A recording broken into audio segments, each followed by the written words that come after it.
बात आज इस नगर की धरती पर रघुनंदन यादव जी की पुण्यतिथि पर मैं नमन करता हूं और तमाम उन महापुरुषों को भी नमन करता हूं जिन्होंने इस लोकतंत्र में हमें बोलने का अधिकार दिया।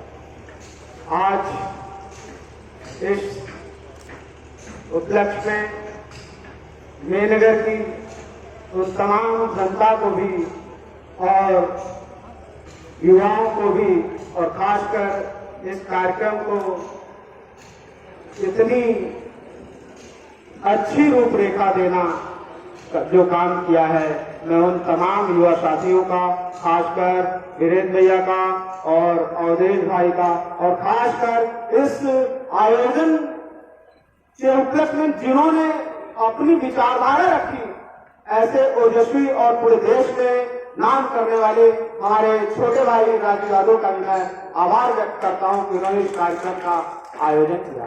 साथियों, आज सवाल इस बात का है कि हमारे पुरखों को कौन याद कर रहा है।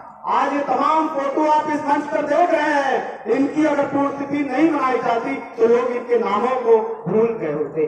आज उन्हीं इस कड़ी में हम लोगों ने फिर एक नया आयाम दिया है कि हमारे महापुरुषों को भी याद करना पड़ेगा। आज जिन महापुरुषों की देन है जो हम लोग आज बोल पा रहे हैं और यह रास्ता दिखाया है, उन्हीं महापुरुषों ने।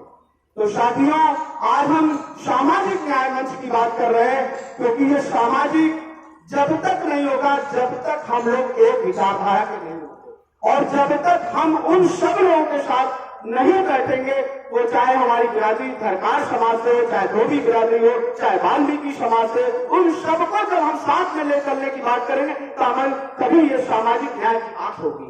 आज साथियों, वो जो समाज है जिनको अपरिष्टता के हिसाब से देखा जाता है, छुआछूत भेदभावना से देखा जाता है, ये बड़ा ही दुर्भाग्य है इस देश में कि लोग मनुष्य होने के बाद भी लोग आपस में भाईचारा न रखते हुए सबसे भेदभाव कर रहे हैं। साथियों, इसी मेनगर में मैं आज इस मंच के माध्यम से बताना चाहता हूं कि हमारे समाज के लोगों के साथ भी उत्पीड़न हो रहा है। ये उत्पीड़न नहीं होना चाहिए, क्योंकि जब हम भाई समझते हैं तो आपको भी भाई समझना पड़ेगा।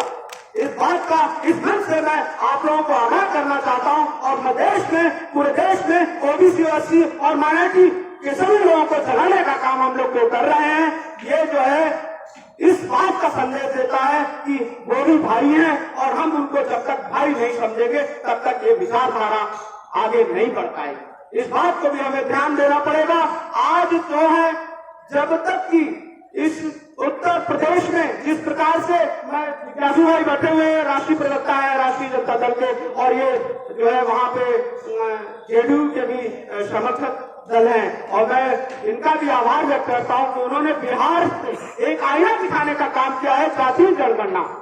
ये एक बहुत बड़ा सवाल है देश में, और जब तक की जातीय जनगणना नहीं होगी तो ये बात बन नहीं पाएगी, क्योंकि संख्या के अनुपात सभी को हर चीज में भागीदारी होनी चाहिए। वो चाहे नौकरी हो, चाहे जमीन का मामला हो, चाहे जो है क्या कहते हैं शिक्षा का मामला हो, चाहे रोजगार का मामला हो, सभी क्षेत्रों में भागीदारी होनी चाहिए। वो संख्या के आधार पर होनी चाहिए। जब तक कि ये लागू नहीं हो सकता है तब तक कि हम बराबरी की बात नहीं कर सकते। लोग बराबरी की बात तो करते हैं मगर हो नहीं पा रहा है।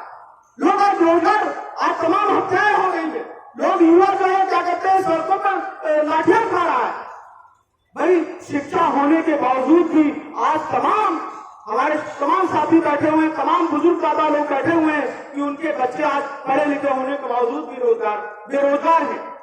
साथियों, ऐसे संसाधन सरकार को भी बनाने पड़ेंगे क्योंकि नौकरियां तो बहुत कम है। जैसा कि राजू भाई ने कहा कि सबसे ज्यादा किसान रोजगार पैदा करता है, तो ऐसे संसाधन हम लोगों को बनाने पड़ेंगे, सरकारों को बनाने पड़ेंगे। और तमाम हमारे साथी जो आत्महत्या करने के मजबूर हो रहे हैं पढ़े लिखे होने के, उन सब मामलों को भी हम लोगों को ध्यान में दे करके रोकने का भी काम करना पड़ेगा कि ऐसे नौजवान 26 साल की उम्र में, 19 साल की उम्र में क्यों आत्महत्या कर रहा है।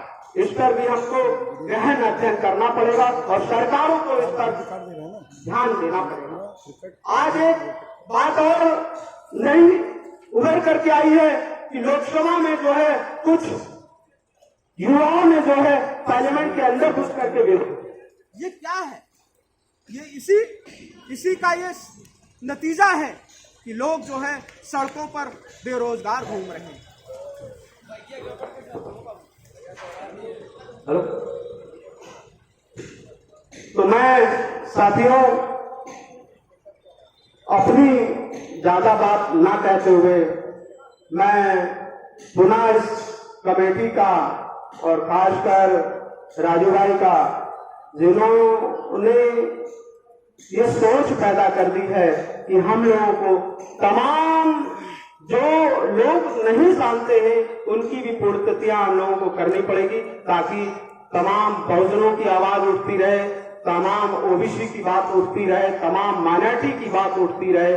जब तक कि ये बात नहीं होगी, आज ये फिर से राजू भाई को मैं बहुत बहुत आभार व्यक्त करता हूं, धन्यवाद भी देता हूं कि कम से कम इन्होंने अपने इस जगन्नाथ यादव जी जो इनके नाना हैं, मैं उनको फिर से नमन करता हूं और इस आजमगढ़ की धरती मेनगर को भी नमन करता हूं, जो आजमगढ़ ने तमाम महापुरुष दिए हैं, राहुल संस्कृतांग जैसे पूर्व मुख्यमंत्री रामनरेश यादव, मैं इन सभी लोगों को भी नमन करता हूं जिन्होंने आजमगढ़ का पूरे देश में नाम रोशन किया है। और मैं आपके इसी पड़ोसी जिले का हूं, जौनपुर का रहने वाला हूं और वर्तमान में लखनऊ में रहता हूं।